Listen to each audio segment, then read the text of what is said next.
Hi everyone, this is Liam from Take Me Back Gaming. In today's video, we will be taking a look back on the original classic Spyro the Dragon from the PS1 series. We will discuss how and why Spyro came to be briefly, the storyline, the gameplay, some character backgrounds, and the bosses throughout the game. By the way, Take Me Back Gaming is a new channel, and its purpose is to try and strike a nostalgic nerve with our favourite games from the past, or even just enjoy some footage of old games that we grew up on. I grew up in the PlayStation 1 era, and most of my childhood gaming started in the early 2000s.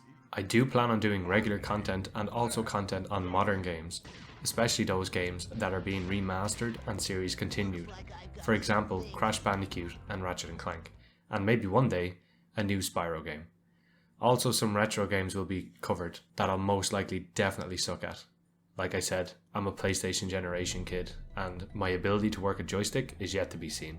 So, if like me, and you enjoy looking back on these classic games from the past, and want to add some nostalgia in your day, come along with me, and let's take a look back on these classic games together. One last thing, as I mentioned, this channel is new, so if you enjoy the content, please hit that like button on the video, and if you want to be part of the channel, and help create and grow a new community, hit that subscribe button too, and please share the video. Every like and subscribe is hugely appreciated by me and helps so much, and please do get involved in conversations. Ideally, I would like feedback on what you would like to see covered on the channel. Okay, rant over. Let's talk about our favourite little purple dragon from 1998, Spyro. Spyro was the very first game that I played growing up on the PlayStation 1, and I completely got engorged in it, and followed the series very closely, and waiting for more of it to be released. I can easily say that I loved it all. The graphics were brilliant for what was around at the time. The free roaming levels turned into hours of endless exploring, trying to find everything, find hidden enemies and more gems.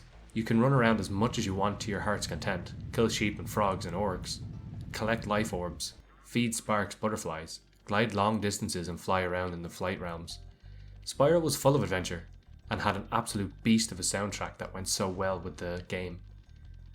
In this video, I want to try talk through some of the moments that gave me nostalgic memories and flashbacks to this game. I'll do my best to give a quick overview while cramming in some of my favourite moments. Here's a quick overview and summary of why Spyro the Dragon was developed. Spyro was developed by Insomniac Games and released back in September 1998 for the PlayStation 1. During this time, it seemed that Nintendo 64 was more suited for children's games, and the PlayStation demographic was starting to decline. As a result, today we have Spyro, an attempt from Sony to pull back some of its younger players, and I believed it worked.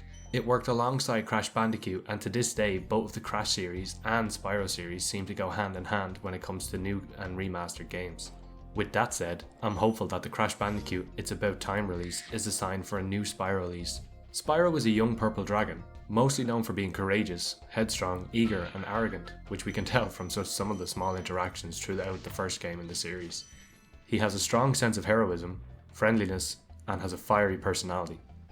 He has little concern for his safety and can be irresponsible at times, being extremely curious and hardly ever cautious, which could get him into trouble. Spyro gets into a lot of mischief and is known to be cocky, a trait that can lead to his downfall and blunder. However, if you've completed the games, you know that it's never the case, as Spyro always kicks ass. You'll notice Spyro has a little dragonfly following him around all of the time. This is Sparx, Spyro's life companion. It's believed that all dragons are united with dragonflies once they have been born, and Sparx is Spyro's dragonfly. Sparx will follow Spyro around the entire game and will help to collect gems as Spyro walks past them. Sparx is also there to help protect Spyro. You'll notice that Sparx is originally yellow, but his colour indicates how much damage Spyro can take. Yellow means that Spyro can take 4 hits before death, blue is 3 hits, green is 2 hits, and when Sparx is no longer there, the next hit will result in Spyro's death. Spyro can be killed in many different ways, drowning being one. He can not touch any water or lava or liquids whatsoever in the game. He can die from direct attacks from enemies, and finally falling to his death when some glides go wrong. This happens an awful lot throughout the game, but don't worry. Lives can be replenished by collecting dragon relics located in the purple chests scattered around in the realms, or by killing enemies for a second time while charging from realm to realm. Spyro, as of the first series, has one known enemy, as do the rest of the dragons throughout the dragon realms. That's Gnasty Gnorc, or Gnasty Norc, an orc that turned rogue against the dragons and was then banished for his ways to the dragon's junkyard, where he plots to get his revenge on the dragons for banishing him and also practices new spells and powers to use against them. Gnasty Gnorc is a very smart and calculating, as shown when he executes his plot to take over the dragon realms and freezes the dragons in crystal with ease. Despite this, he is a mean, ugly, greedy, unruly, bad-tempered and just nasty Gnorc who hates dragons. He is also extremely cowardly, seeming to run at the slightest sight of danger. The dragons see him as unintelligent, and he is sensitive about his appearance and will not hesitate to attack anyone who stands in his way. Gnasty also resents the dragons for banishing him to the dragon junkyard and constantly insulting his appearance. This eventually drives him to launch a full-scale coordinated assault on the dragon realms. Despite his seemingly simplistic mannerisms, Gnasty prefers to use his tactical efforts over brute force. Even when facing off against a smaller dragon like Spyro, he fights very defensively. Keeping his distance and attacking from the other side of the obstacles and traps, he always seems to have a trick up his sleeve, whether it's hiding keys used to get up to him, or jumping on receding platforms. Gnasty will attempt to trick his foes until the end. Throughout the Spyro game, Spyro must use all of his abilities in order to fix everything in the dragon realms. Flaming and charging enemies, sometimes having to do both in order to defeat them. Glide across to distant landscapes to reach gems, enemies and eggs. Using supercharges and super flame breath to figure out puzzles. And also, let's not forget, Spyro is a collectathon, so we gotta pick up everything that includes finding keys to opening chests that have gems locked in them. You might think that this could all get boring after a while, but the gameplay is mixed throughout each different realm. Not all the enemies can be charged, not all chests can be opened with a charge, and not all ledges can be jumped onto easily. The gameplay has been mixed quite well to prevent this getting stale very quick. You will also have to complete trials in the flight realms, trying to complete time challenges and get rewarded in gems for completing them. Personally, these weren't the huge standing out points for me while playing. I usually left them until last and probably would have preferred another homeworld level instead. But hey, that's just my personal thoughts. Let me know down in the comments if you felt the same, or if you think Spyro just wouldn't be the same without them. Okay, let's look at what lies ahead for Spyro. The adventure begins in the artisan's homeworld in the Dragon Realms. Two dragons, Aster and Lindar, are being interviewed for a video documentary about their world. Okay, I know what you're thinking. How can dragons afford cameras and sound equipment? Just bear with me. Little do they know, Gnasty Gnorc somehow overhears their derogatory comments about him and becomes quite upset, especially when referred to as ugly. While in exile, Gnasty Gnorc has been reported to discover a new powerful spell that can turn the dragon's treasure into his loyal minion creatures. He decides to cast a spell on the dragon's treasure and also to freeze all dragons in a crystal once these insults have been dished out. All but one dragon was frozen in crystal, and that lucky one is Spyro, the youngest dragon in the realm. Spyro now feels a huge responsibility to free all of the dragons in the realm and to return all the dragon's treasures, but has his head focused on setting Gnasty Gnorc's buns on fire. Spyro now has to visit all 5 of the dragon homeworlds and defeat Gnasty Gnorc's minions and recover the treasure along the way, as well as recover the stolen dragon eggs which have been stolen by Gnasty Gnorc's thieves. Okay, time to refer to Gnasty Gnorc as Gnasty Gnorc from here on out. We don't know why Spyro was missed during the attack, but we see in the interview that he was running around chasing sheep trying to set them on fire. So maybe this spell missed him due to his movements. Whatever the reason, Spyro is now the only dragon left to put things right and now faces a huge challenge to free all of the dragon eggs. Whatever the reason, Spyro is now the only dragon left to put things right and now faces a huge challenge to free all of the frozen dragons, retrieve the eggs and gems, and put an end to Gnasty Gnorc.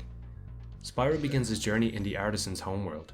This is where the dragons live out their day-to-day lives and do everyday things like painting, cooking, practicing professions, and maybe mindlessly scratching themselves. This homeworld, like the rest of the other homeworlds, have between 4 to 5 levels including a boss level and a flight realm challenge. The realms are Stonehill, Dark Hollow. This one has probably been my favourite due to how cozy the level feels and looks and just how balanced it is. After playing this again after so long, I instantly recognised it. Town Square, Sunny Flight, which is hidden behind a puzzle, and then the boss for this homeworld, Toasty. I'll talk about the bosses briefly later on in the video. Each realm is defended by Gnasty's creations and contains the dragon's treasures scattered throughout the realm, with some of Gnasty's thieves hiding with the stolen dragon eggs, and a number of dragons frozen in crystal that need to be freed. Once Spyro has completed the objectives in the artisan's homeworld, collected stolen gems, freed dragons, and rescued the dragon eggs in the realms, he then moves on to the Peacekeeper's homeworld, a harsh wasteland where dragons can focus on their skills in battle. To reach the next home realm, we need to use the balloonist for each of the worlds for travelling.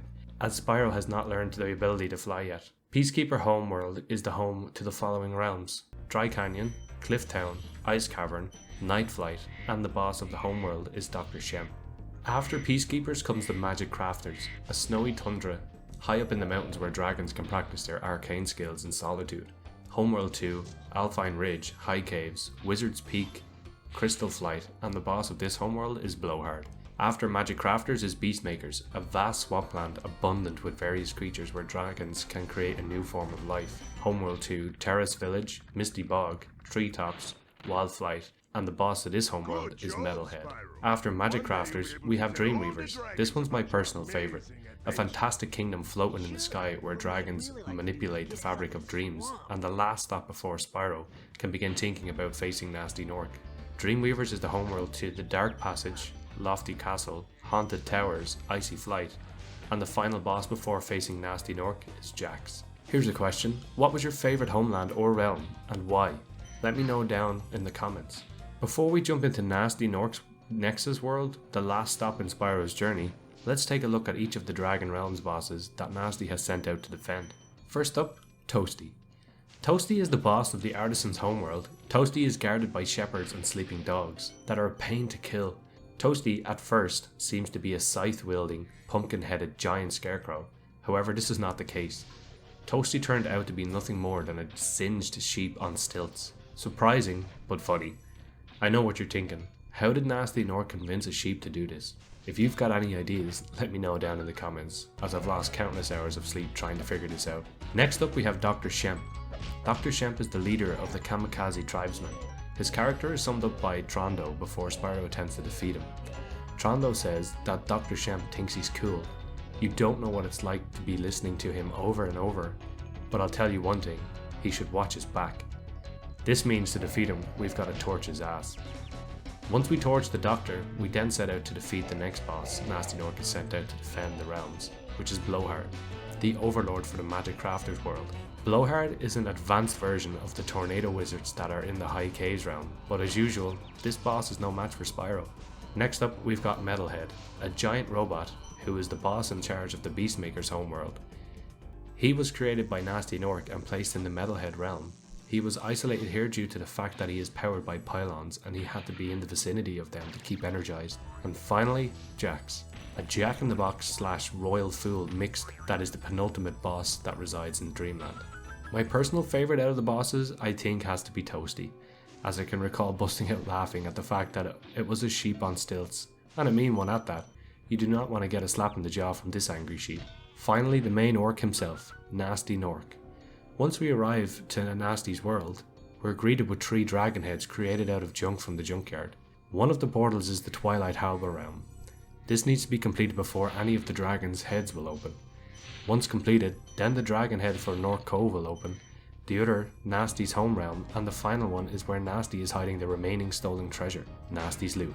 For this you must collect all of the gems scattered throughout all of the dragon realms and all of the stolen eggs, and you must free every dragon that is frozen in crystal, essentially complete the game 100%. Of course, Gnasty Gnorc is a coward, but a clever coward. Laid out in his homeworld, Gnasty Gnorc has been preparing for Spyro to show up and sets traps and challenges to prevent Spyro from getting close to him. He gives the keys to the doors and platforms to thieves to guard and secure so Spyro can't reach him, and runs away every time Spyro gets close. Spyro needs to chase down Gnasty and maneuver around Gnasty's realm in order to reach him.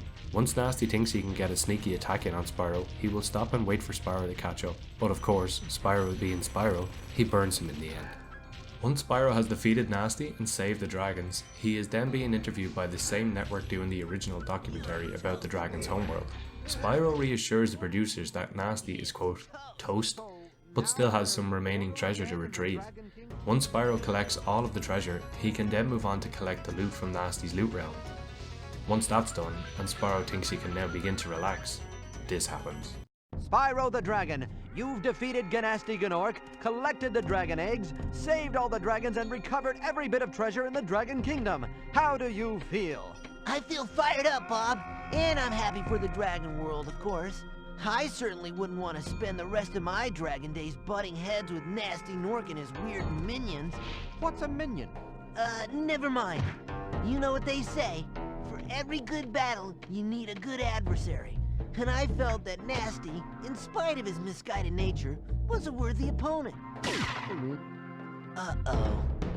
Here we go again! This interview just screams out Spyro's personality. By the way, did you see that epic sheep backshot? Nice. With Spyro now having freed all of the dragons, collected all of the gems, and saved all of the dragons' eggs, it's now time for Spyro and Sparx to relax and chill in the artisan's homeworld. For now.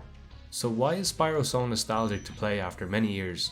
For me, personally, it's pretty much everything about the game, but to be a little bit more specific, here's what I missed about the original game. Its design. This game was the first game I played when I got the PlayStation 1.